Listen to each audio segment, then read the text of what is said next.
ती तू गोष्ट मला विचारली. एक सेंटेन्स बोलला होता तुला जेवण बनवता येते नाही. मी बोललो बरं ठीक आहे, मी काय बोलत होतो की तुला सगळं नाही येत पण जे येतं ते छान बनवते, एकदम छान बनवते. मटन येतं? मटन नाही येत बनवता आणि ना बनवणार कधी. पण तू काय? हे कधी मला विचारलंस तू का नाही बनवणार हे विचारलंस? का का का पूजा का नाही पण? गेले 4 वर्ष आपण एकसाथ राहतोय, एकदा तरी बोलले सारखं मला बोलत आला मटन नाही बनवत, मटन नाही बनवत, का नाही बनवत हे मग आता विचारतोय ना का नाही बनवत.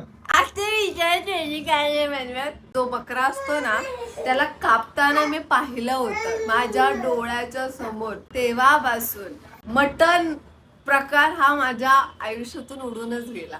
अगं मी तर हाताने कापलाय बकरा पण आणि कोंबडी पण गावी असताना तुझी बात वेगळी आहे, माझी बात गळा वेगळी पकडून. आहे. तुला टेस्ट करून बघ नाही. पूजा. नाही, तू मला या गोष्टीसाठी फोर्स नाही करू शकत. फोर्स नाही करत, तू बाबा जा भातच खा जा. मी खात